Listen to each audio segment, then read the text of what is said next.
Welcome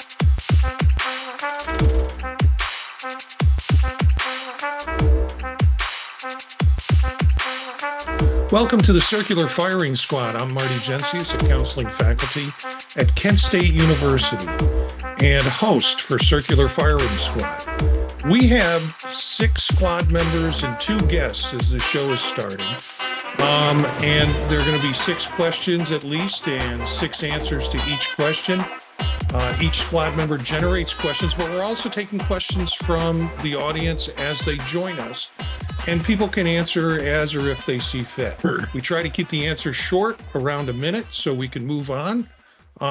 We're doing a live show tonight, which we're actively working with listeners to ask questions and join in the process. We'll start with a few questions just to see how things get moving and people get used to it. So let's see who's with us tonight. Brett? I'll just call out your name because it's such a... Brett, why don't you introduce yourself? Sounds good. Hi, everybody. I'm Britt Pollard-Kozadowski. I am a professor and grad coordinator at Indiana University of Pennsylvania.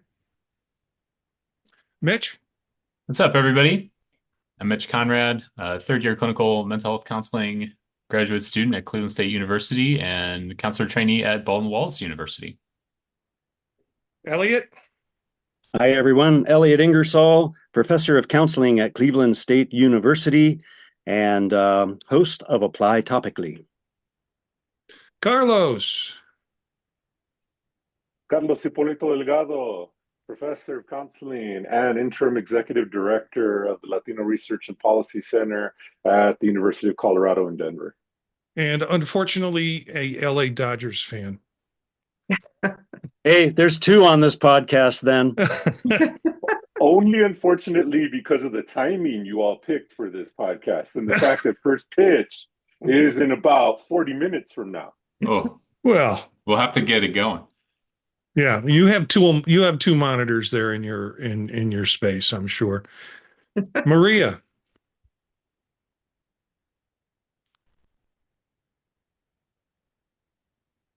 Hello, everyone. My name is Maria May, go by Maria Gonzalez, pronoun she and her. And I am an executive director of clinical operations and community outreach at Antioch University in Seattle in the Pacific Northwest. I'm the past president of WASIS, current president of the ACA of Washington, and a co-founder of our Latinx Social Justice Mental Health Institute. Thanks for having me. Elvis? Hi, good evening, everybody. My name is Elvis, and I am an English teacher working currently in a rural area in Bolivia. And Michael? Hi there, everyone. I'm Michael DeAndrea, a lifetime member of ACA and currently president of Social Justice Creations. Great. It's good to have everybody here. We're going to start with what is Maria's first question, kind of on the light end. So it's the season of, it's fall. I love fall. I don't know if you all do, but I love fall. Halloween's coming up. So let's start with something a little fun. What scary movies do y'all enjoy? Love this question, Maria. Thank you very much. Halloween's my favorite holiday. And yeah, there's so many, but The Witch, Robert Eggers' The Witch, The Autopsy of Jane Doe, and one Wreck, R-E-C, and it's a zombie film with a video recorder, which is where the REC comes from. But that and the sequel, I watch over and over again.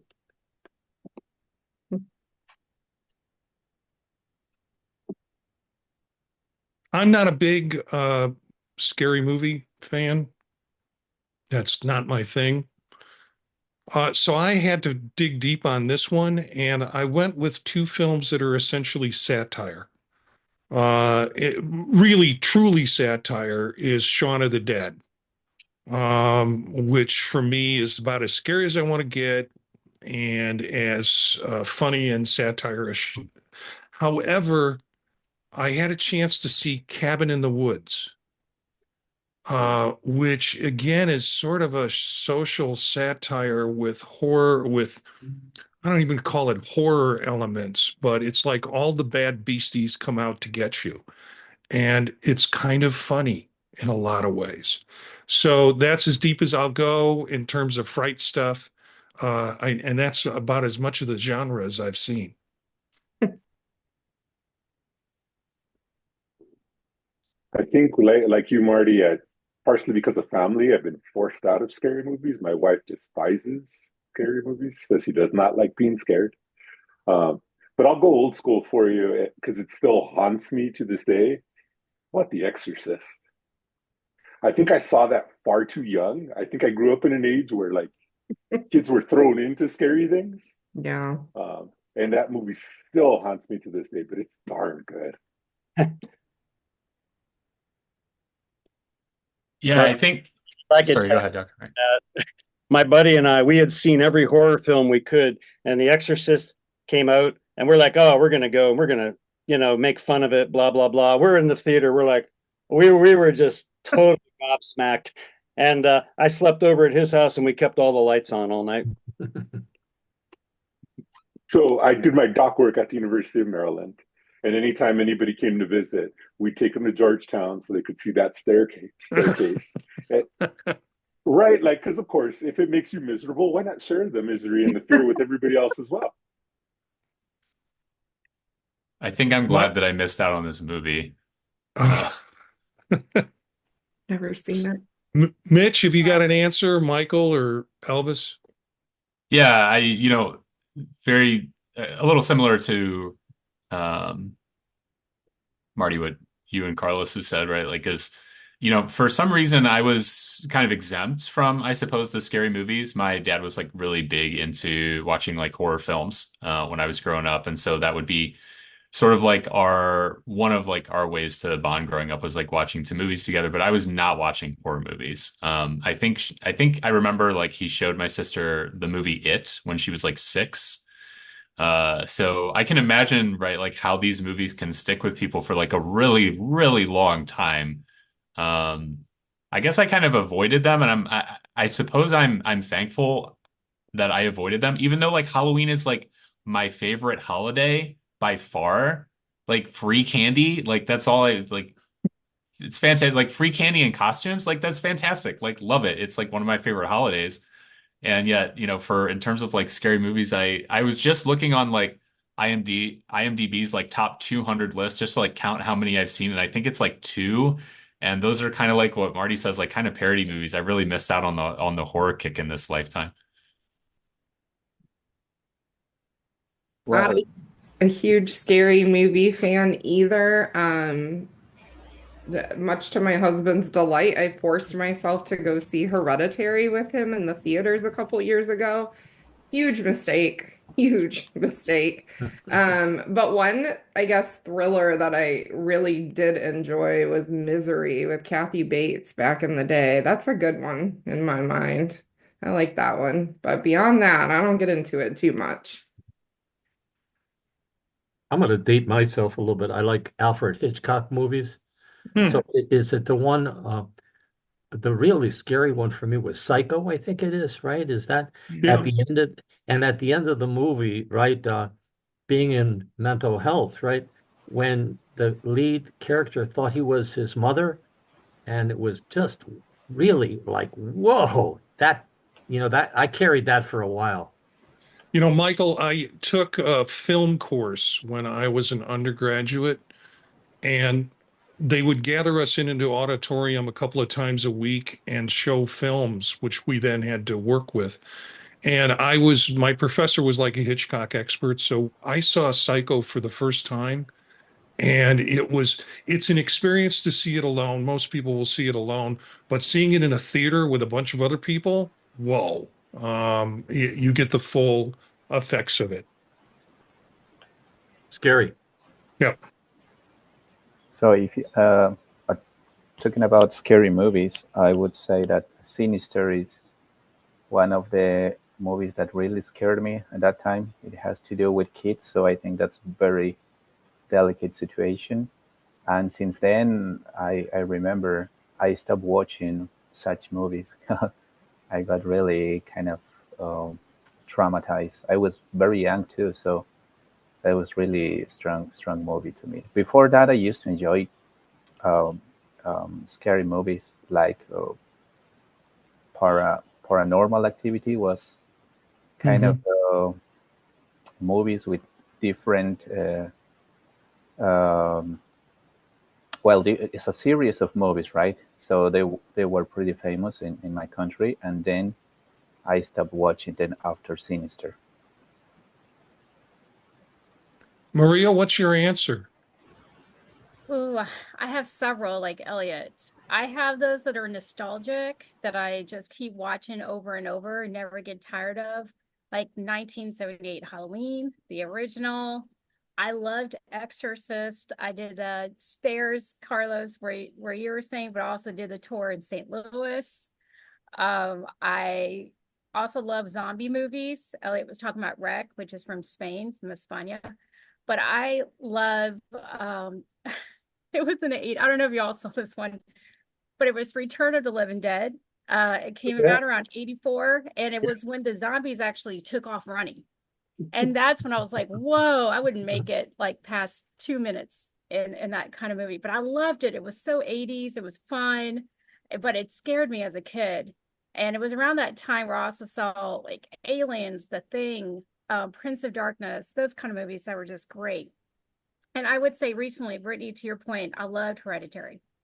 Loved it. I thought, I even thought this might be okay to play in class. I was like, no, I better not. Because I just thought there was so much to unpack there, right? With family and everything. But I do enjoy those movies. I grew up with them. So this was fun to hear what everybody else enjoyed. Thank you. Well, I have to tag on. When my son was 15, I took him and a bunch of his friends to see Hereditary. That was the funnest way to see that movie. And it was horrifying and terrifying. But when you're with a bunch of 15-year-olds, it just like jacks everything up. It was great. my wife did force me to go see a really terrifying movie. And once we got there, however, I made her sit through the whole thing, although she wanted to leave. It was a movie called A Chorus Line, and she insisted that we go see that. And it was one tingular sensation, I guess I'd say. It was terrible. Um, let's go on to Britt. I'm going to toss your question out. We'll get a little more serious. All right. How do you decide between doing what is best for your students or clients, versus doing what's best for you, which are sometimes at odds? Not that I'm going through anything right now. Are we just kind of free forming it, Marty? Yeah. Okay. Yeah. I mean, I think most of the time I feel like there's congruence between those things, but I push myself. I operate at, I mean, even with long COVID, I'd like to go as fast as I can. And when I get a good idea, I want to, get student input. And I don't know, I think this may be Freud would say maybe it's perhaps a delusional answer with some subconscious material that ought to be explicated at some point.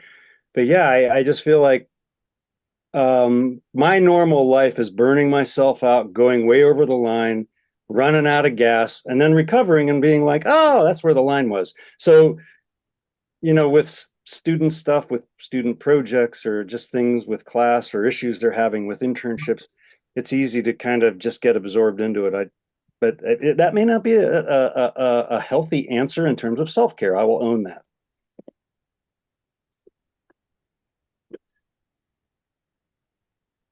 Yeah, I like what you said about congruence, because I feel like there can absolutely be some of that too, is the idea, right? Like, that oftentimes what's best for, like, and I don't want to say oftentimes, but like there are times where it's like what's best for students is like what's best for us too. I've definitely felt like that in terms of like counseling. So far in terms of like with like working with clients, is that like I feel oftentimes like it feels like very naturally kind of like flowy, but at the same time, I do think that I've talked to some other people, for instance, like in just like generally in the field. And I think one of the things that comes up for me is like how much time people spend sort of like outside of session thinking about like the session, like the upcoming session of like, I need to have this big plan for the session. And maybe you do, right? Like maybe you feel like you do need that. And also that seems like a very interesting kind of um there is that component of like how much do we owe like clients or students kind of like outside of the time that we're sort of like allotted with them, right? And I think like that comes up for me a lot is like how much time am I spending thinking about my clients like throughout the week? How much time am I spending like thinking about, right, like what I can maybe like do like in that session or like how to like be in that session. And it's like I think it's okay to like think about those things. And I think like when like I'm sort of conceptualizing it of like, okay, like if you're taking an hour to like plan for a session that lasts an hour, that's probably a lot, right? Because like I can't imagine somebody doing that. If you're planning even like 15 minutes for a session and you're doing 25 sessions a week, that's like an extra like 4 to 6 hours of work there, right? And so like this stuff can like really add up. And I think that self-care component of, there is like there is like an allotted amount of time that's like okay, and I think everybody's got to like find that like what works best for them. But I also know is like we want to help so much and we want to help so bad, and yet I think there's something to just like trusting like students and clients that are also like capable and like that they can like do everything on their own. They don't necessarily like need our help with stuff. Anybody else? So I think I'll pick off of where Mitch was going, and I think for me it's a difference in real time versus like forecasting, right? So in real time, if I'm in that space with you, and what you need is that's the priority in real time, right? If I can forecast, then it starts to change, right? So I'm trying to think of an example. It's like somebody asking me to sit on a committee, maybe. Um, Honestly, it's going to default to what's best for my family. Does this mean I'm spending less time with my kids? Um, and so I'm kind of kicking myself right now because of something like that, where I agreed to take on a center role, director, interim director. Did I say that out loud? It's taking me away from my family a lot, and it's just been like, oh, like it hurts. So if I can forecast it, then I got to prioritize what's good for them, and that's usually what's good for me, right? But in real time, I'm going to give you everything I got until I don't got a whole lot more.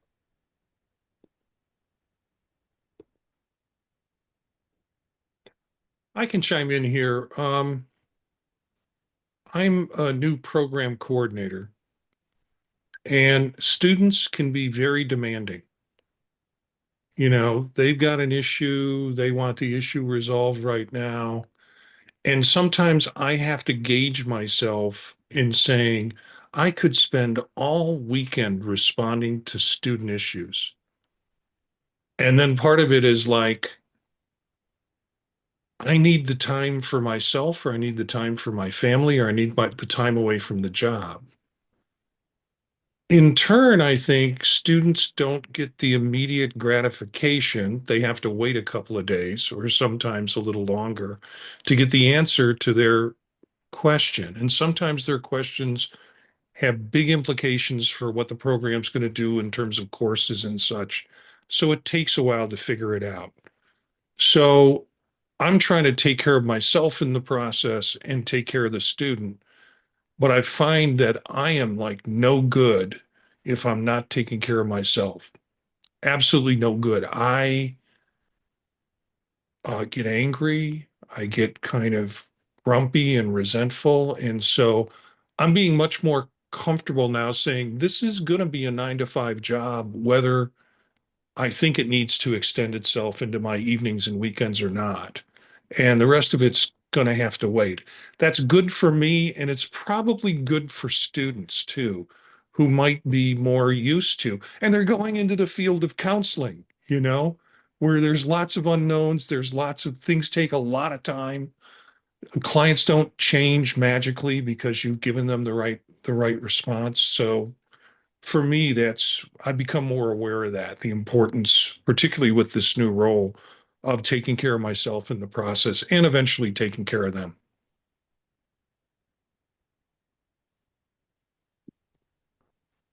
Relate I would to. like to add something there. I think as a role of a teacher, uh, our our main goal is to motivate the students.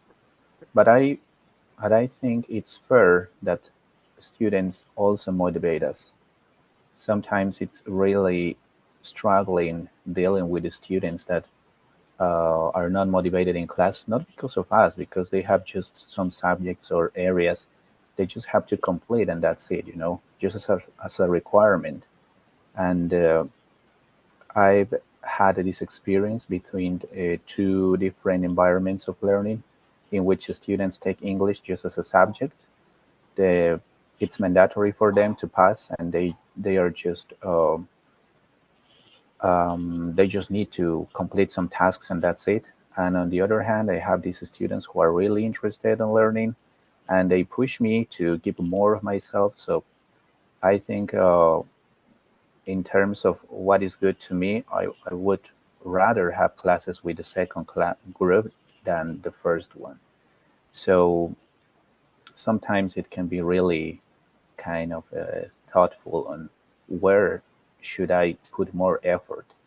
The first group because it's my current job and I'm being paid for that, or the second group in which students are more interested and they are paying because it's kind of tutoring classes. So when some student is interested on the field, of course we'll push you to do more, and it feels good to be challenged sometimes.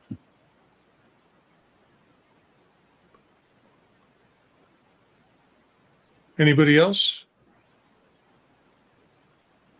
I can chime in, Marty.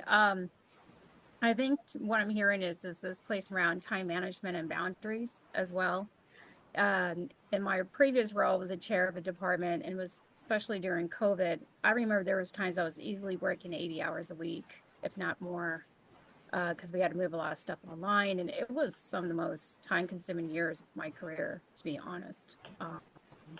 And ended up getting sick myself, and I should have been resting, but I just kept thinking what was best. And at the end of the day, I realized now, later in my life, that I need to do a better job with boundaries. And I need to do a better job about community care. And I'm part of that community. I always believe that, this is how at least for me, I'm like, this is how I show people I care for them. I will show up. I will do this. I will do that. But I'm also part of that. And how do I set that boundary and communicate that so people can understand that as well, and we can be transparent with one another. And they are like other times, I think, where I've had to set boundaries as well as with students and clients is depends on how much information they want me to share about my personal life.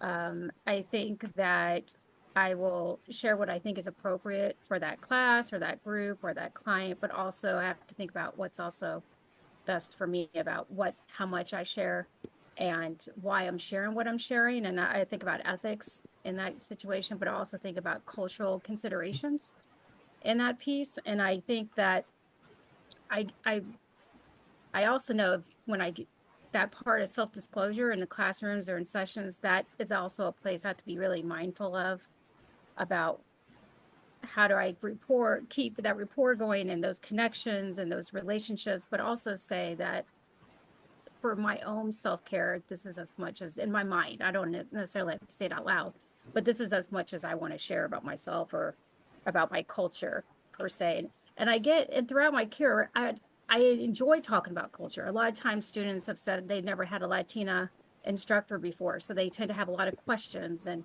they want to learn about culture. And I love that. And it's sometimes I've also got to be careful with those conversations where depending where I'm at, when it becomes too much about that piece, and it really should be more about how their own learning and their culture and how it's intersecting with ours and what we learn from each other, right? So it's different types of topics, but I do feel like those boundaries is a common theme.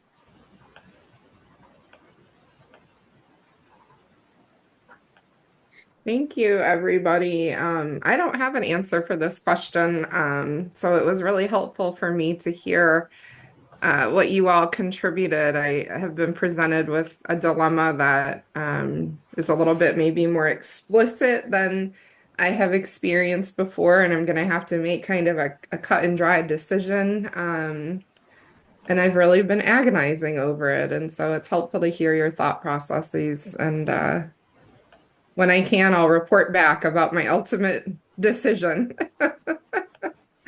Thanks. Can I add something to that then? Yeah. Think about balance, right? By taking something on, you inevitably got to get rid of something else. So what are you willing to sacrifice here to take on this new thing? Really helpful way to think about it, for sure. More than you know. Thank you. I appreciate it. I appreciate that as well, Carlos. We were just covering Freud's economic principle and theory class, and it's just like we do. We only have so much psychological energy, and if we give it to one thing, we don't have it for something else. You see, Elliot took it to something psychological. I took it to food. The analogy I give to like time is I tell people life is like a plate of carne asada. There's only room for so many things on that plate, right? So you got to prioritize what goes on your plate. Because if you load it up too much, eventually that plate will collapse, or inevitably something falls off. And it may not be the thing you want falling off to fall off. Let's go to Mitch's question. We'll take another serious question, and I'll get into something a little more lighthearted. All right. What do you think are the most important things during a first session with a client?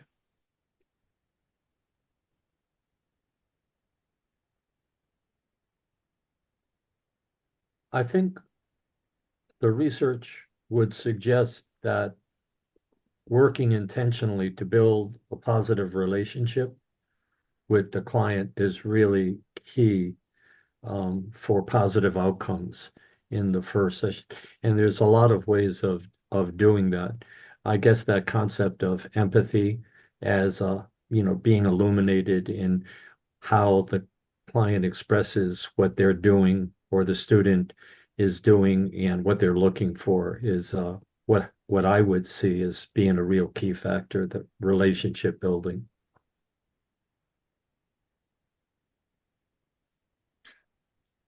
Yeah, I was going to say it's a feeling I get when working with clients where I'm intentionally trying to create a connection. And the way I do that is by intentionally trying to convey the fact that they're being heard. And some of that you want to keep that through not just the first session, but other sessions. But as the client gets more comfortable with you, they're going to get comfortable if they feel like they've been heard clearly by you and you've received what they've said. And then in future sessions, you have a little bit more latitude or movement with them around the way in which you can express or react to kinds of things that they say. But initially, first session, they've got to leave feeling like they've been heard.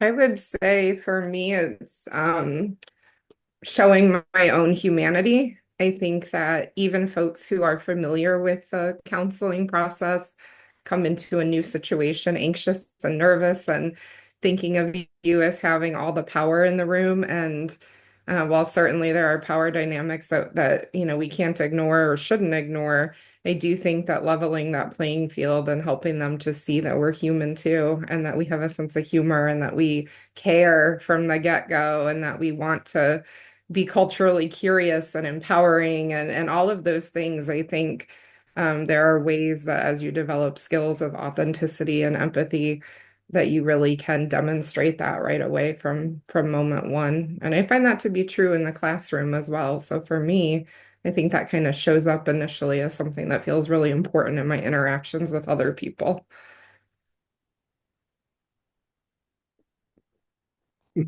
I took this a wee bit different, I think, but I have, again, I'm getting into, you get into a zone with clients. I'm hoping that'll happen. I'm trying to build the alliance, as Michael pointed out, but I'm also, I'm trying to get a feeling, can I really help this person? Do I have something that's going to help this person? And I have an overactive olfactory system. So, the smell of a person is really important to me. And I'm not saying I diagnose on it. I'm just saying it gives me a sense of where they're at. That's going to sound a little out there. I don't mean it to, but it's just, that's always been my strongest sense. And there are no bad smells, as any dog will tell you. It's just like getting a sense of somebody. The smell kind of connects with what I'm experiencing in the moment. And those are really helpful. And those are all, again, trying to get to that thing. Do I think I can help this person? And if I do, I will tell them. And if I don't, I will tell them that and suggest some referrals.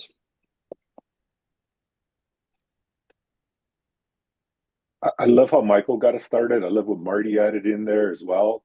And I think the piece that I would kind of add into there is also pace, like figuring out the pace that they want to move at, right? Like one of the things that I find very annoying is when a counselor sits down and it's like, tell me what brings you in today. If I'm calling AT&T about my cell service, that's the response I want. But if I'm coming in to work with somebody, and maybe this is a cultural element, right? I want to build that relationship. I want to know who's sitting across from me. I want to know that there's that connection, right? That person can help me, as kind of Elliot brought up as well. So I want to kind of match the pace that they're going at. And so if they're taking their time with it, and if they want to get to know me, yeah, let's take time. Let's build rapport. Let's make that happen. However, I'm also a school counselor by training. If there's something we got to fix right now, let's fix the darn thing right now and let's jump into it. So let's try to figure out the pace where you want to work.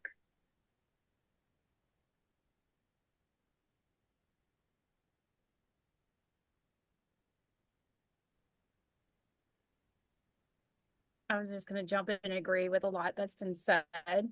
Definitely try to build that connection, try to see the severity of what's going on in that first session, what that person's coming in with. Of course, want to make sure, like you're saying, Carlos, where are we at with something versus is this something we have to discuss today, or can we take it over time? What is going on?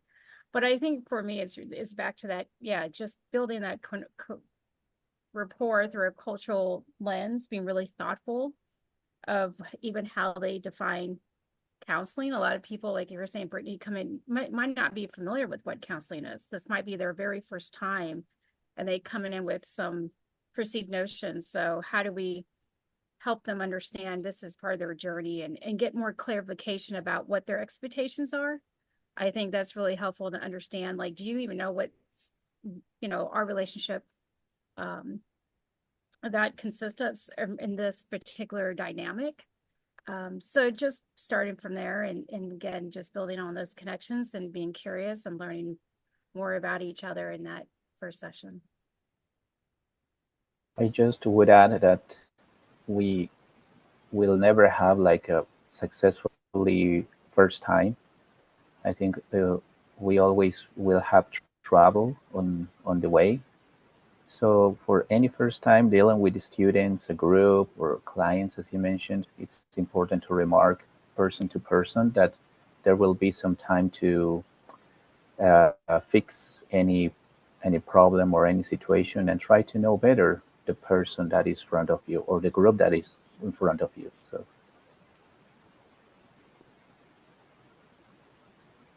Yeah, thanks everybody for your answers. It's a lot of good stuff to do in a 55-minute session, right? It's like, sometimes I imagine, right, like I imagine other people are sitting like me too and going like, this time sometimes feels like so short in like a first session with a lot of the other things that sometimes like we have to do. I asked this question because I was reflecting on the difference between working in private practice and at a college counseling center so far.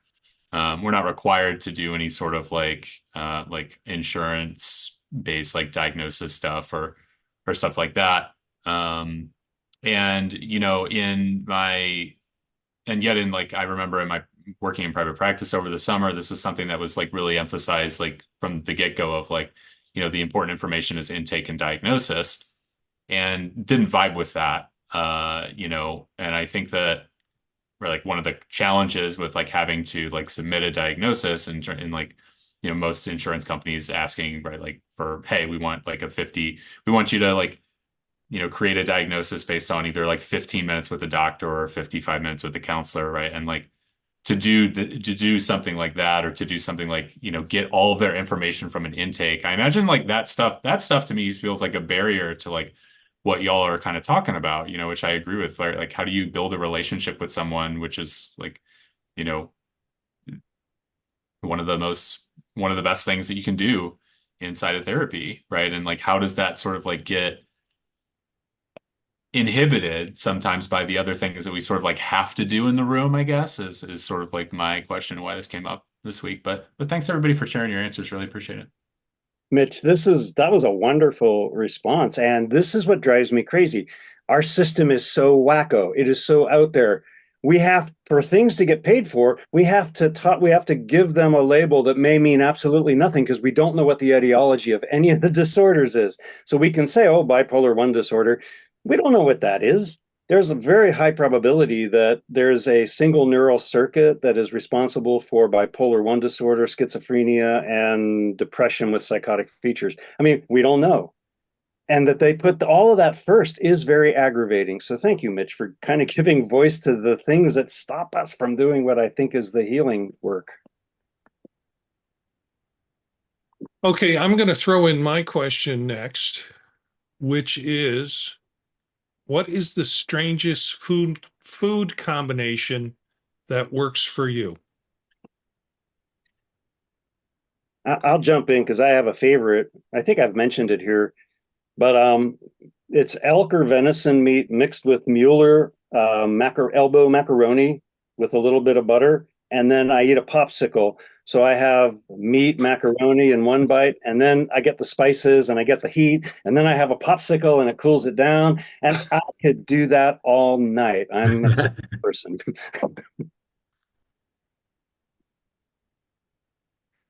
Any other weird food combinations? I don't have one necessarily, but I just feel like this is maybe like an advocacy moment for like people who like pineapple on pizza. Like I don't personally like it like a lot. Like I will have it, right? And I will like enjoy the pizza and I'll be like, yeah, that was a good pizza. I'd rather have pepperoni, but like pineapple's good too. But I just like want to advocate for people who like pineapple pizza. Like if you receive flack from this, like you don't deserve that. You don't deserve to have someone like, right, like pizza shaming you, not into pizza shaming. That's all. I just would like to add, talking about pizza, it's not, well, it's something I like. I like actually. It's pouring ketchup to pizza. You might think that's very strange, but it's very common in my country and in Bolivia, because when you ask for a pizza, you are always given a bottle of ketchup, so you can pour as much as you want. So I know that would be a sin and a crime in Italy, for example, but we just like that way. This is so interesting, and I was hoping people would share some cultural experiences with food. This is something that we've talked about in my classes related to one aspect of culture and how sometimes we shame foods that are very common in cultures that maybe we don't belong to or are not familiar with. For me, I grew up eating spaghetti with slices of bread that had peanut butter on them. Spaghetti sauce and peanut butter go together brilliantly. If you haven't tried it, I highly encourage you. And I have run into other people that have done this too, so maybe it was an 80s thing. I don't know. Can you say that again? Because I'm still in shock. What is the combination? Spaghetti, traditional spaghetti with the meat sauce, and then like a slice of bread on the side slathered with peanut butter, like instead of garlic bread. It's so good. That's a great protein hit. Oh, there you go. That's really not my goal, but thank you for adding that bonus feature. I think there's something there too, because I also, whenever I have like nacho flavored Doritos or chips, I crave Reese's peanut butter cups. Like those go so well together too. It's something about this like tomato base and peanut. I don't know. You got to try it. Just trust We me. just need to ring a bell next time you have it, and then we'll have you conditioned. There we go. Other strange, weird combinations of foods that work for you. I don't know if it's strange or weird, but I think it's delicious. So I'm going to put it out there. And I think it's more common than people realize. I like to dip my French fries in ice cream. Wow. Sweet and savory. And so I love having French fries and like it's just it goes perfect with ice cream. Just putting that out there. I'm just saying I can resonate with that. I mean, on multiple levels, temperature, consistency. I hear you. Yeah. It's a great combo. I'm gonna try it. Sounds interesting. I'm taking notes on all kind of different menus. I don't think a potluck with this particular question might be the best thing, but Huh. Well, do we have any other additions? Otherwise, I'll tell you mine. We'll go on to the next question. All right, hearing none. There's a story. There's always a story behind this. You can't get away from a conversation with me without a story. And the story is back in the early 70s, I used to go with the Catholic Church down to Eastern Kentucky. And we'd go down in a couple of carloads of folks to work with the church to kind of help out in the hollers and, do things around the community and such. And it was always a issue of like, how are we going to feed, the 8-10 people that are with us? And they came up with this, somebody brought this to the meal. It was, you take a box and you make a box of macaroni and cheese. You pour in a small can of tomato paste. You put in drained green beans in it. And of course, you put in ground beef. So it's a combination of ground beef, green beans, which my family thinks is a weird combination, um, macaroni and cheese, and tomato sauce. And I guess you could throw anything else you want in it. I loved it. It was like I took it home. I ate it when I was cooking by myself in college, but I have not been able to pass this recipe on. And then I realized years later, we had invented hamburger helper. That is essentially without the green beans, but that is essentially what hamburger helper is. Cheeseburger hamburger helper is everything without the green beans. Try it with the green beans though. So that's my weird food combination. And I get cravings for it, and I will probably make it sometime this week. I hope haven't had it in someone years. from your church trip has the patent to hamburger helper and has done very well with that. That sounds delightful. All right. Let's go to Carlos. Carlos is going to throw a kind of surprise question at us, I guess, because we weren't prepared for this. Right. I was a bad student. I didn't do my homework in advance. Um, but I'm going to try to take it to the serious side, maybe. What are you passionate about?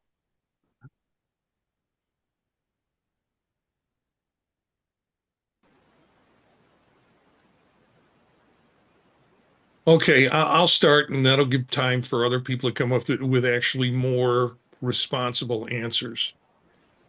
I walked into an Apple store today. Elvis was with me, and we went into an Apple store, and the person who was directing people, you go in, you get the greeter right away, and the greeter wants to know, what do you want to get? How can we help you? Things like that. Well, I kind of explained what I was doing there, and she said, I recognize your voice. Oh, yeah, I recognize your voice. And I was like, what? And she said, from the Vision Profiles podcast, the other podcast that I do. She goes, I listen to it. It's great. And I was like, oh man, that hasn't happened since I worked in radio, and people didn't need to see my ID because when I was writing a check, because they knew it was me by my voice. So what am I passionate about was your question. The thing that's bringing me the greatest joy right now is out, because work has got its own thing going on. But and I like working with associations and all that's fine. That's the healthiest part of the work that I do, really, and gives me joy. But I am really enjoying the podcast stuff that I'm doing. The ones that I produce and the ones that I'm on is just like it's my bowling night every day of the week, for me, or it's like what people do to go play golf, that what they get out of playing golf so much. So, yeah. So that's probably very, not as, altruistic as one's passion should be, but that's what I'm digging right now. That's a great question. And I really hope 80% of every day is spent with things I'm passionate about. I love cooking. I love my family. I love messing around the house and trying to fix things and sometimes making them worse. I love music.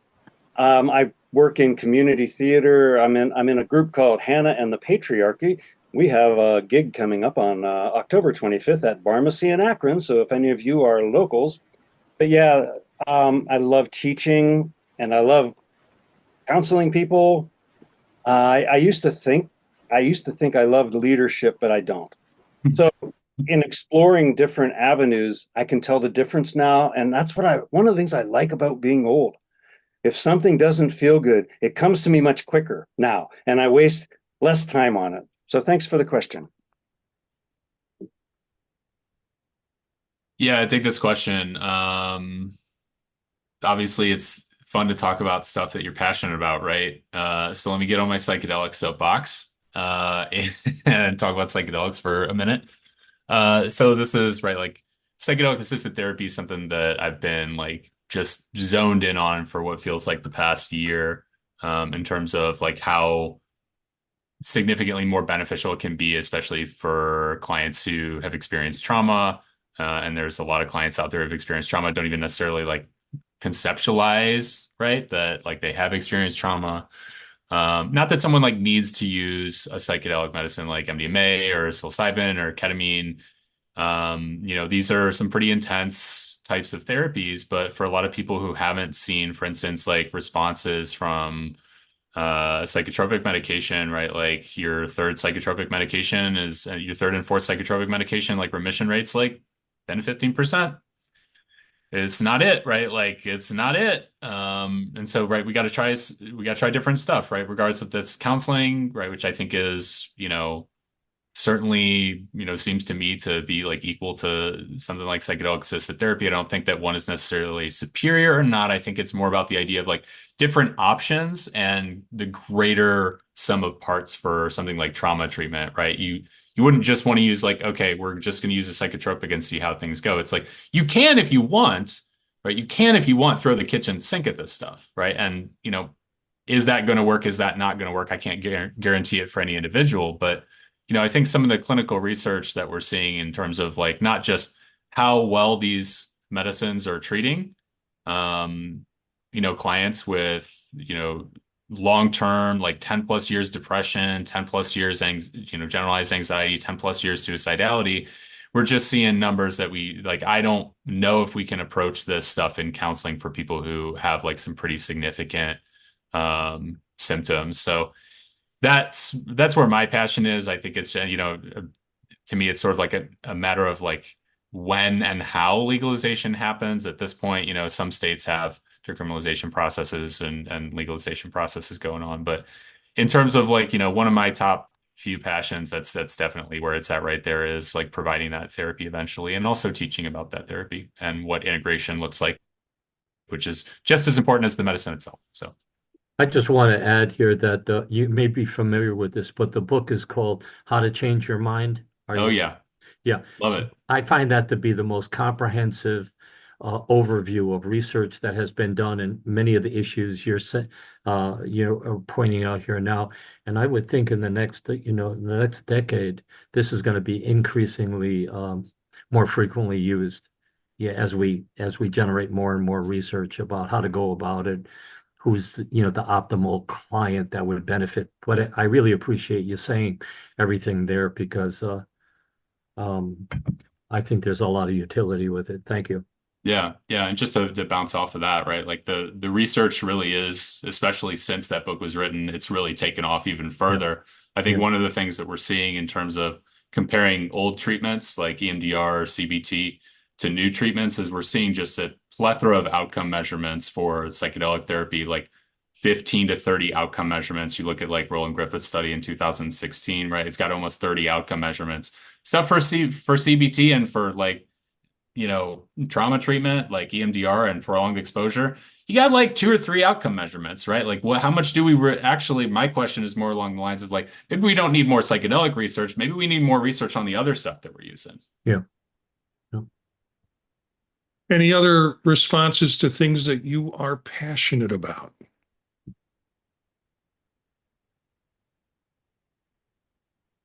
I can go. I think for me, this has been one throughout my entire life, no matter where I've worked or what I've done, it's been human rights. Human rights on different kind of levels, but international human rights as well. And I think that for me, mental wellness, mental liberation was part of human rights. Higher education, teaching, all that is connected to human rights. So I feel like that's been my theme throughout my personal and professional life is how do I stay congruent to that particular passion and live, for me, a purposeful experience in the work that I've done. That's really important, that at the end of the day, I believe in what I do and I do the best I can in the world with it. And I think as also part of that is my own family and community.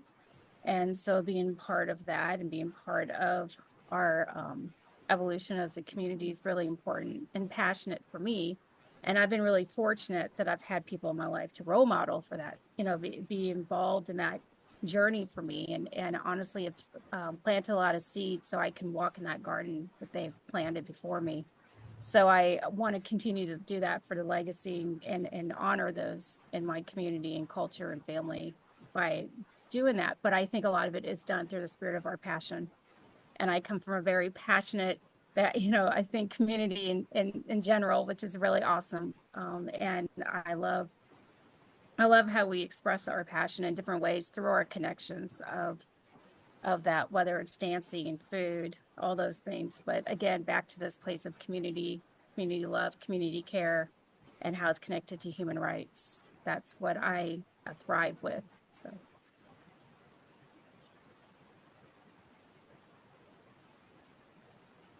as a teacher, I would say that I'm very passionate about sharing with my students all the motivation that I have for them.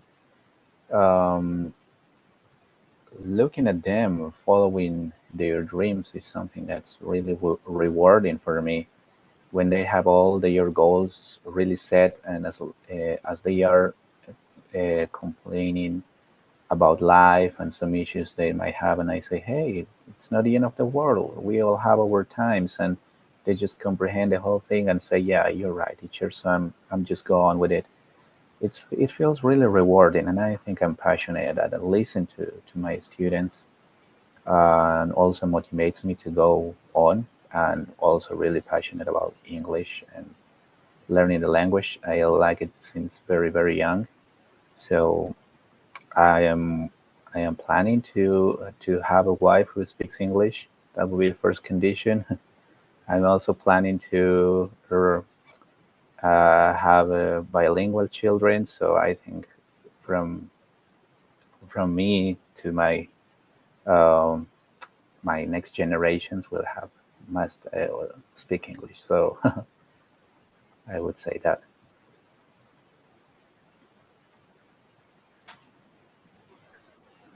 Any other? Oh, okay, Britt, go ahead. Sorry. Great. I would say I feel really passionate about mentorship, particularly with students and specifically around their identities as advocates. I think at both the master's and doc levels, students sometimes hesitate to take on that title or to lean into their capacity for engaging in advocacy at different levels. And so I've just really developed, I think, a strong passion for bringing them into that fold, empowering them to recognize their capabilities. That's something that really gets me excited. And just helping them to learn more about social justice and the way that it intersects with the work that we're doing. I love developing elective courses as well. I would say that's another passion, and just adding to, in fun, creative ways, the things that they're learning in their core classes. That's been a really exciting piece for me over the last stretch of my career. So, yeah.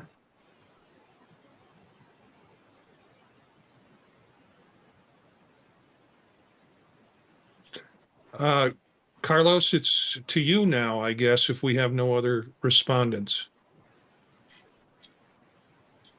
Yeah, so this is one of my favorite questions to ask in almost any setting. And I think it was maybe Mitch that jumped onto it because you get to see people's energies and people's like, right? Like it wakens something in you to talk about something that you really love, right? And so I'll share mine. It's two. It started as one. It's become two. And I'm sure Marty's familiar with what one is going to be. And it's my family. Poor Marty. Anytime we're around, he's got to hear about my kids and how they're doing in sports and whatnot. I'll add actually, I'm going to add a third one for this time of year. Dodger baseball. So Marty, it's the bottom of the first, bases loaded, and Will Smith is up to bat. So I'm trying Dodgers to have here. Dodgers have the best team that money can buy, and they have the best team. They have the best team because money buys them. Just for the record, the Mets payroll is higher than the Dodgers payroll. Wow, that is correct, Carlos. You are correct. Thank you for noting that. Just saying, we're going to fact check, right? Not like JD Vance. We're going to have actual fact checking during our discussion today. I prefer teams with lower payrolls myself. Yeah. No, look. I'm going to be honest. I am pulling for Cleveland to come out of the AL, but mostly because I'm scared of the Yankees. And I think the thing I'm really, really passionate about is advocacy for social justice, right? And particularly my work right now with youth voice and youth activism. It can be really stressful sometimes, like right now when we're trying to navigate stuff with IRB and school districts. But when these young folks get on their thing, the fire, the passion that they bring, their ability to question, their lack of tolerance for intolerance is absolutely inspiring. So anytime I get to work with those young folks and anytime I can support them, even just a little bit, it makes me a very happy person. So thanks for indulging me with that one.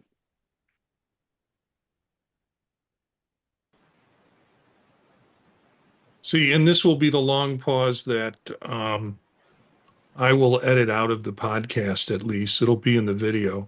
Hold on, But Marty. Long pause, long pause, long pause. So let's go to another question. Elliot, let's do your question. Yeah, I'm a wee bit unsatisfied with this question. I don't like some of the categorizations, but the question is, what, if any, transpersonal topics would you like to explore in the counselor education curriculum? Could you give your definition of transpersonal? Because a lot of people have different definitions for that term. Yeah, it's weird. It's that, so when you go back to like Larry Kohlberg or Carol Gilligan's or Jane Lovinger's theories of development, there's pre-personal, personal, and then post-personal or transpersonal. So for me, it's a state of mind where you understand the norms of society, but you also want to make your decisions case by case. Classic kind of Larry Kohlberg moral development type of question. Now, the thing I'm uncomfortable with is like a lot of people tie in things they assume are supernatural or paranormal, and I'm open to all of that. gee whiz, anyone who knows me knows I'm open to anything. But I'm also like, well, we don't know what they are. It's like bipolar 1 disorder or we don't know what they are. So let's not say it's supernatural or paranormal. Let's just say it's maybe beyond the normal range of experience. So when I think of transpersonal, I would say someone who's able to look at the conventions of society and then make decisions on a case-by-case basis, and a mind that is open to transcendental possibilities. And Aristotle, he recognized transcendence, but he said it died with us biologically. So I'm not saying it has to go into another life or world, although I have my own beliefs. I'm sorry, that was way too long for an answer to your question.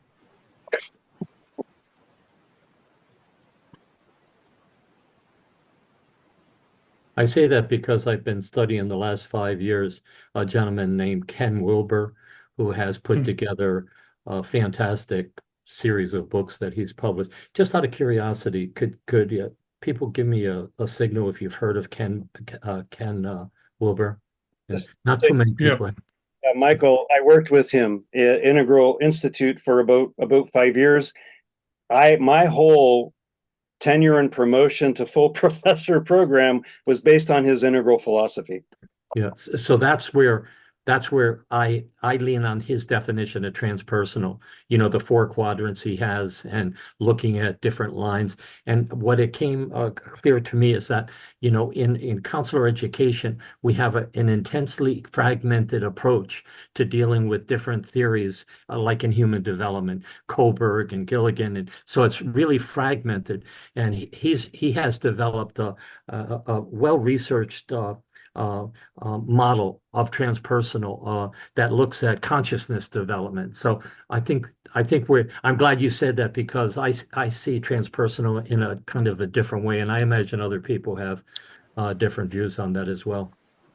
I just have to say, Michael, thank you. It's always exciting to meet another Wilber reader and studier, and I'd love to hook up with you about that offline. I would too. That would be great. Thanks. Any other answers to that question? My initial response is I don't think we talk at all about this in counselor education, and I'm disappointed because we're going down this narrow range of empirically based approaches versus getting our students and clients to think about larger existential and transpersonal. Having had some experience that I would be considered in transpersonal experiences, I know how valuable they were to me in terms of my own understanding of myself. So, my answer when I read Elliot's question was everything, not just what parts, but we're really missing the boat by not going into more of these transpersonal issues. And I realize a lot of students want a direction on how to do it, not how to be it. And they're paying us to figure out how to be a clinician, how to be a technician, not how to develop interpersonally in themselves. So that's my answer to the question. And it looks, Elliot, did we lose you? We lost Elliot. No, he'll be back. Yeah. Any other responses to that? I do have a question that's not related to that, but I'll wait until other people. Can you hear me okay? Yeah. I can hear you. Is anybody else have a response to that? And then we can go on to Michael's question. Can you hear me? Can you hear me now? Yeah. Right. I feel like I'm okay. Can you hear me now? All right. I agree. I think we need to do more research and models around the exploration of self-transcendence. And that I look at it different. Well, like you said, Michael, there's different definitions, different aspects to this. I was thinking of more models around eco-wellness and trauma and healing. And for me, I do a lot of work in indigenous communities. So indigenous healing traditions from people from the community. And I say that because I think one of the models people sometimes look at, you talked about the developmental classes, sometimes Moscow's hierarchy, for example. Let's throw that out there.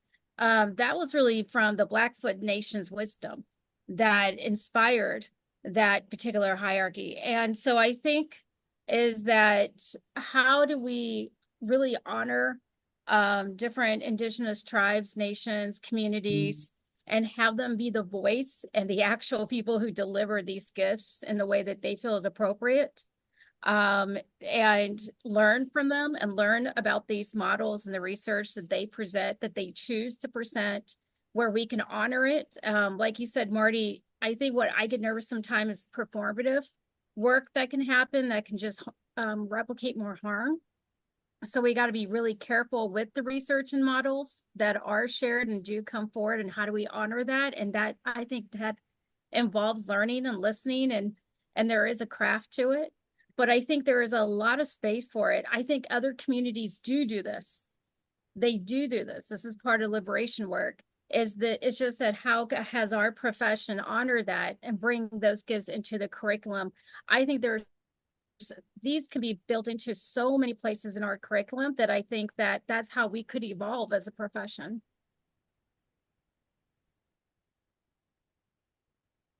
Okay, we have. I think the Go ahead. question I'm sorry, started off Carl. like where would we explore this within the curriculum, right? And to me, I think it's at the foundation. I think the way we approach our theories courses is so antiquated, y'all. And I think it goes back to what Marty kind of started with, right?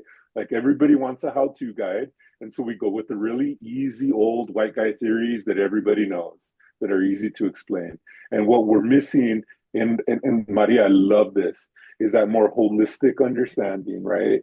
And most cultures and most indigenous cultures view wellness and health in a much more holistic model than we do. So I think we need to do this at the outset and have these conversations there.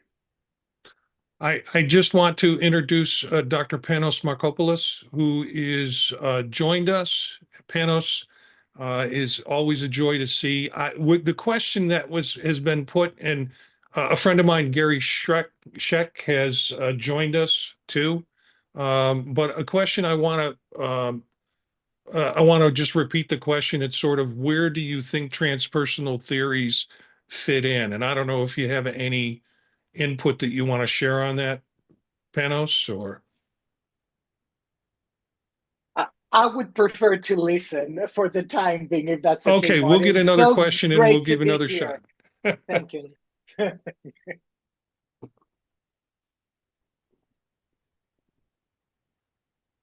All right.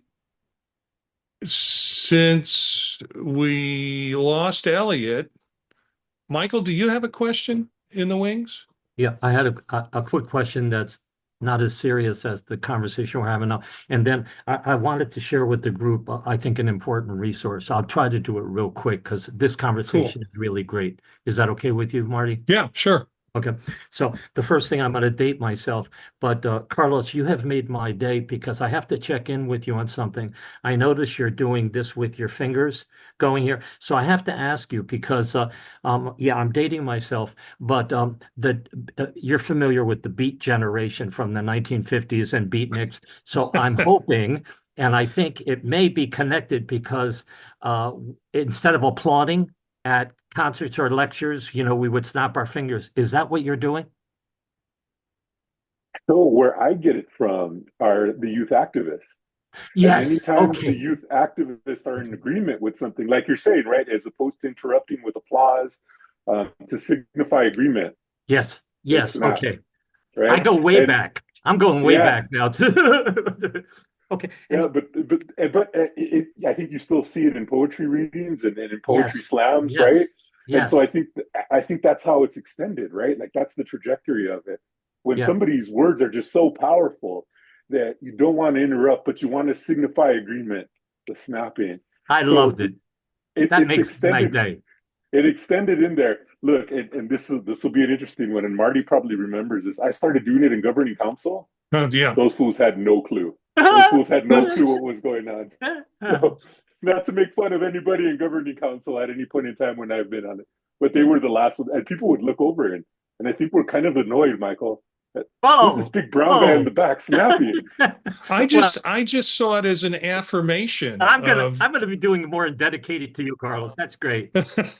The last thing, the second thing that I wanted to share with people, because I just think, people are familiar with the American psychologist, right? And I belong to, APA as well. But something happened this week that I've never seen before. Now I'm going to move into a serious thing. And this is a special issue. And people who are familiar with my career, I focused in on white racism and white supremacy, with over 4 decades of stuff. And so this special issue is dismantling racism in the field of psychology and beyond. And I'm not going to read very much of this, but I'm going to read a couple of sentences here about this, because I think this is one of the most important special issues I've seen in the course of my career. And they open it up with multiple authors here. The call for psychological science to make amends. I stopped there when I heard them say the call for psychological science to make amends for causing harm to communities of color and contributing to systemic inequities, like the American Psychological Association, requires a critical acknowledgement that science itself is not neutral, but a social-political and ideological endeavor. And then they go on and they say that this special issue is to ask for forgiveness for the ways in which psychology has caused harm. And it's like unbelievable how they pull in all this research on what has been done. So I think that's an area, and I'm biased because I've done over 40 years of studying on this.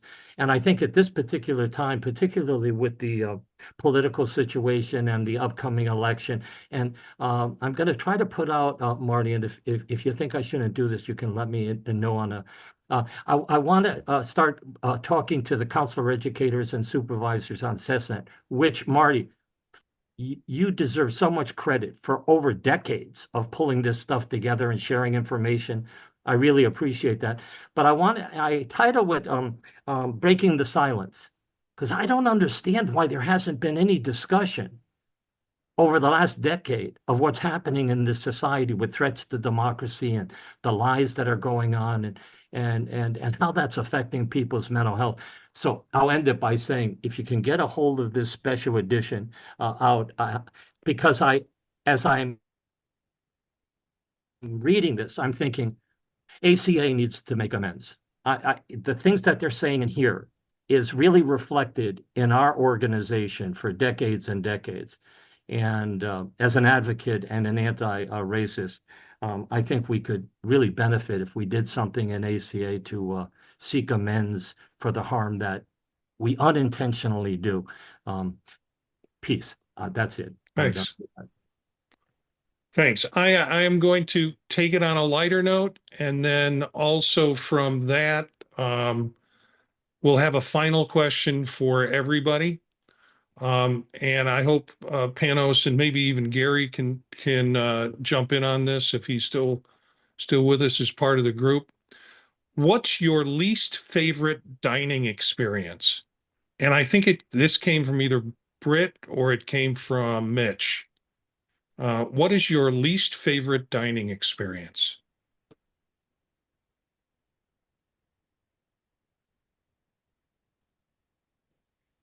Anybody want to jump in on this? I would say that it's not something that well, it's something that usually happens, but I would say that those dinners I'm not ready for. Like, I have already had dinner, and suddenly somebody invites for another dinner, or maybe a meeting, and I'm already full and satisfied, but I cannot say no to that kind of offer. So I have to eat anyway for not being unpolite. So those kind of dinners are kind of uncomfortable to me. So I like to eat. I love to eat, but when I have already eaten, and after that I have to attend another dinner. Yeah, that's kind of hard to me.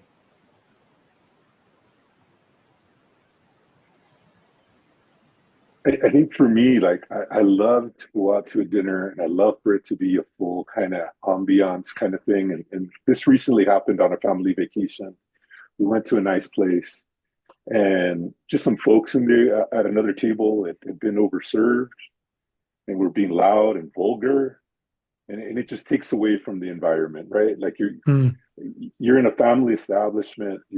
I'm there with my kids, right? And they're not little kids, but still, like you want folks to have a good time, but don't make the experience about you to the detriment of everybody else in the establishment. And what was really funny was like a waiter came up to me after and just like, I totally get why you wanted to move, because those guys were being complete jerks. So that's when it's bad, when you just mess with the ambiance for everybody else. I've got to go with loud. Particularly, well, if the restaurant gets too loud, I can't hear, I can't carry on conversation. It's a little frustrating for me. And because of my tinnitus and being able to hear as clearly as I'd like to. And it seems like I'm having a shouting conversation over a meal, which I don't want to have happen. Now, that can be kids, that can be film, that can be the restaurant is filled with people.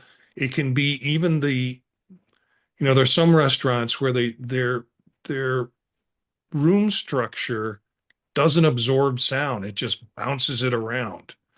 And I think of Chipotle. I mean, they have lots of metal walls in Chipotle. And there are lots of reasons now I don't go there anymore, but I just remember it as being a loud restaurant. So yeah, it's noise particular. Marty, I'm the opposite.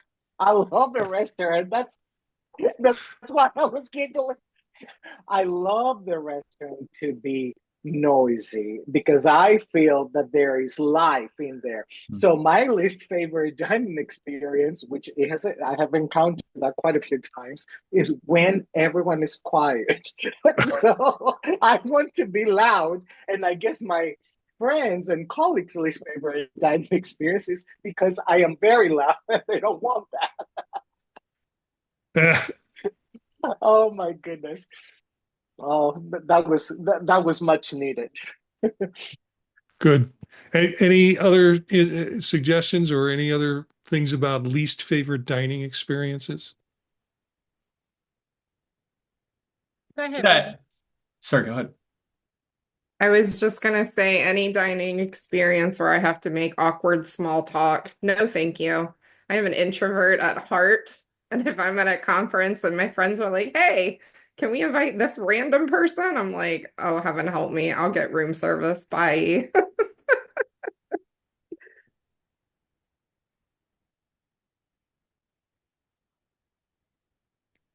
No So, other response? Oh, go ahead, Mitch. Yeah, I got one. So this has been a more recent thing, and I'm sure that other people are at least observing this, if not experiencing it. My least favorite dining experience has quickly become fast food. And the reason it's become that way is like I've realized what am I what am I eating? But what it took me to get there was like a $10 cheeseburger at McDonald's where I'm like, wait a minute. Like, what am I eating at this point? Because it's like I can get a really nice, you can get really nice burgers for $15 a lot of places in Ohio. And McDonald's, whatever you're selling, it ain't it for me. I don't know why it took me this long. Not that I'm eating at McDonald's a lot, but I just the prices of this food has gone up by such a significant degree. And I've seen I'm sure some other people have seen the percentage increase of how much more something costs at fast food right now. But it's gotten to the point where it feels like it's losing its market, where I'm sure it's still making a lot of money because it's charging a lot for food. But also I'm just I will gladly pay $5 extra for a really nice, that kind of experience. Because there's tons of places around here that are doing like burgers for like $15 and they're fantastic burgers. And not that I eat a ton of like red meat at this point in my life, but it's like I can never like at this point in my life like rationalize myself eating at McDonald's anymore. I have to be like on the road like without food for like 6+ hours, and I'm like, I guess I'll take anything at this point and pay a fortune for it. It's like being in the desert, I guess.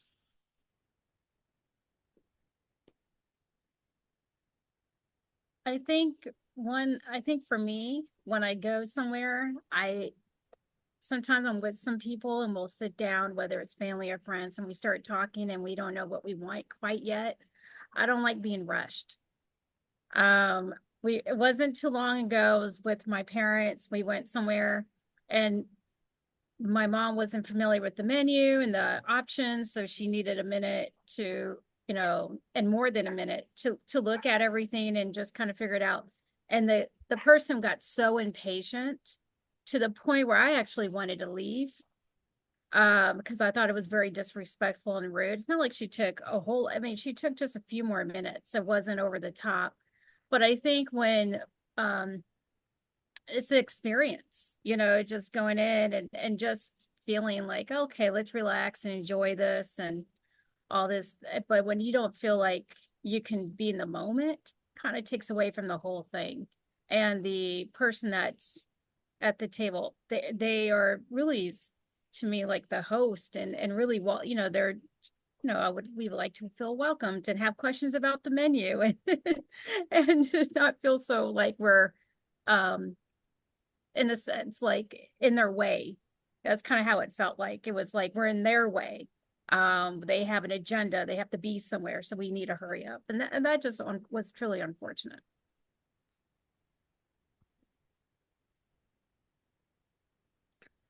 Any other comments? Least favorite dining experience? I'm seeing Gary shake his head no.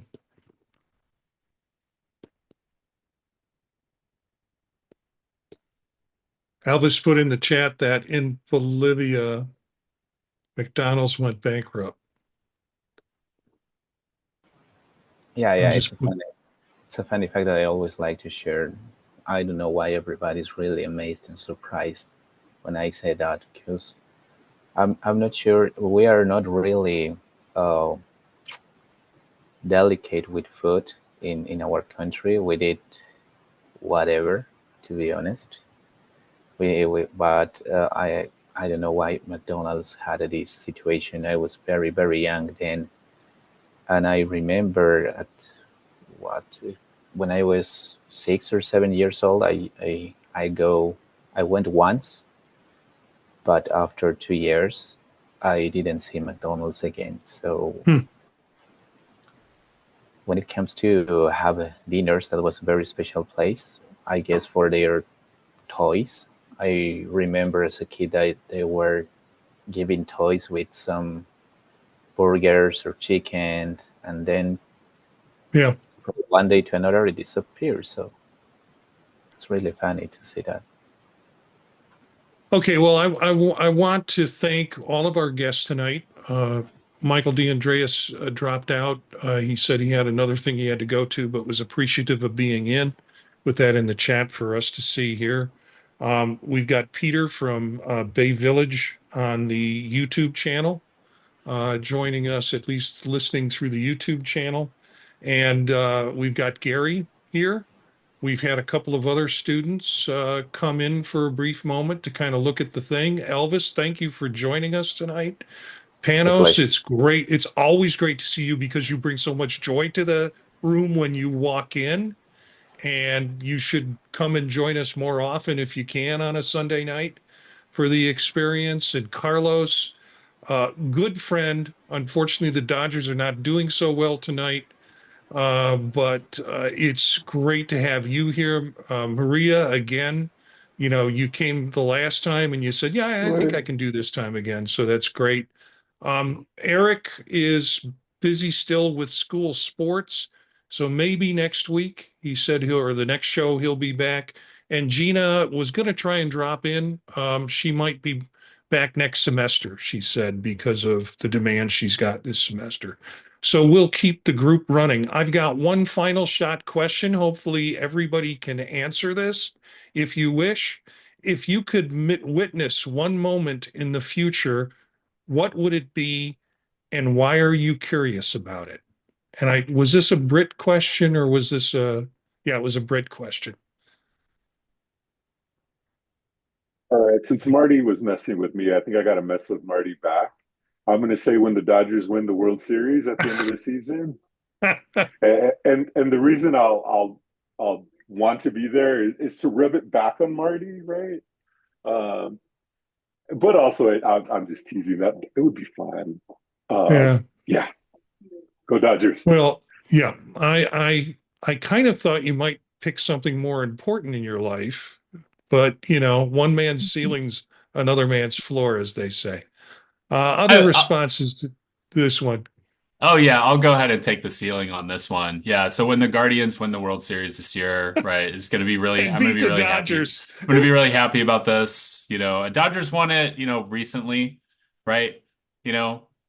We're it's been long enough.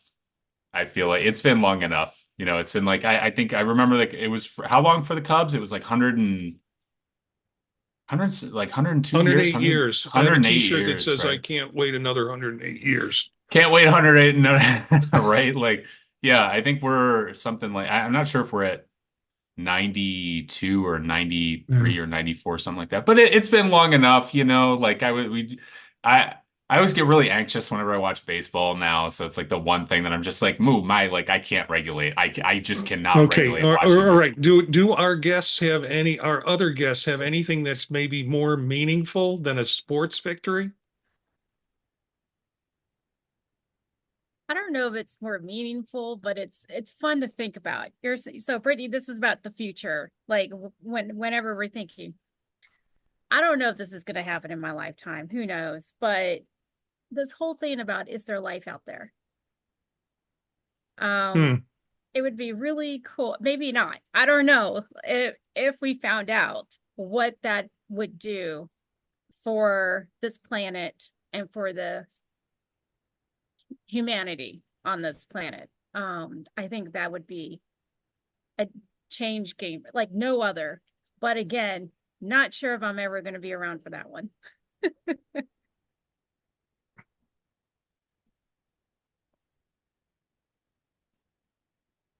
Anybody up next? Gary. What was the question again, Marty? If you could witness one moment in the future, what would it be and why are you curious about it?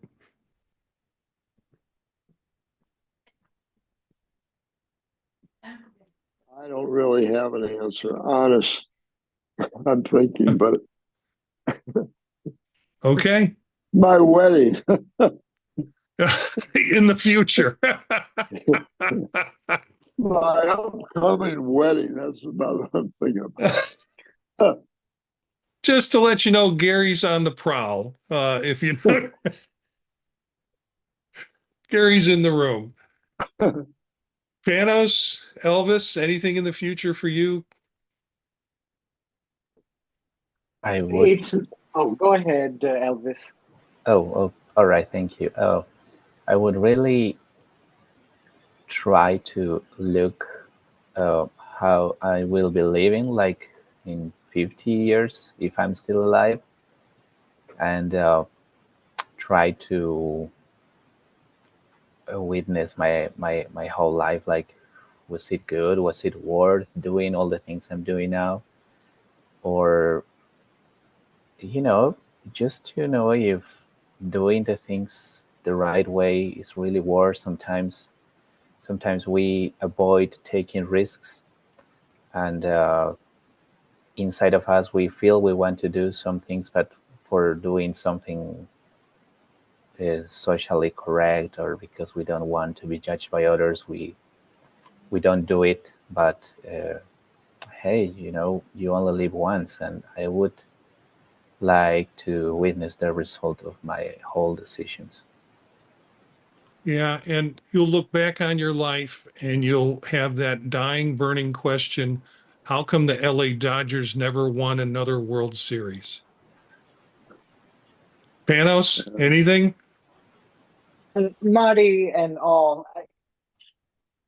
you see, the future um, is because it is unknown. It's it causes huge, great fear within my heart and soul. So I think I would like to try and focus because sometimes you can't help it but to think the future. But I'm trying to focus in the here and now because sometimes I do not wish to what is going to happen in the future or wishing. Yeah, that's my existential approach on this. Okay. Yeah. Britt, and then I get the last response on it. I could probably give a lot of political answers, but it is 9:06 p.m. at my house. I'll say when the Brewers win the World Series, my husband will be really pleased with that answer. They messed it up this year big time, so we'll go Brew Crew. We're used to them messing it up though. Yeah, being a Cubs fan, it's always fun to watch the Brewers choke.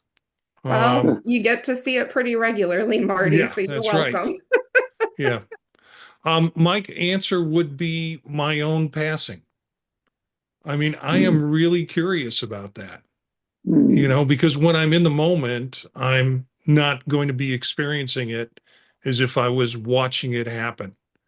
And so I'm curious about it because I'm curious about not when it's going to happen, you know, how much more time do I have or anything like that, but just I'm curious about what the experience would look like from an outsider.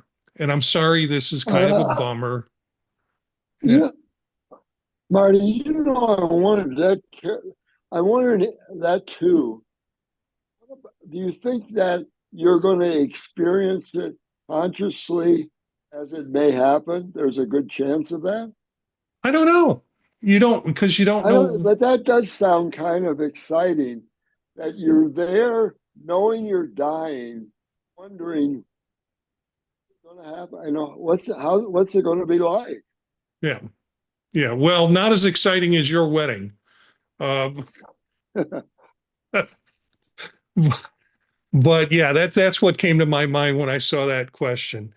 We've got to tie it up. I'm appreciative for everybody being here. Good recording, and I'll have this out shortly, and then the video recording out for everybody to see on YouTube probably by tomorrow morning. You can look for some of these characters on the podcast, thepodtalk.net. Elliot lost internet, so he's not with us. At least, well, he's with us, but he's not on the show. I want to be careful about that. But, you know, he has his podcast too. You can find out more about these folks at circularfiringsquad.net. Make sure to check out the Tech Savvy Professor podcast, which is hosted by Eric Perry and myself, a usual guest here or usual regular on the show. And then Vision Profiles, a podcast about the Apple Vision Pro that I do. Our theme music is from Naja Quad, Real Swing Shet. That's it for this episode of Circular Firing Squad. Ready, fire, aim.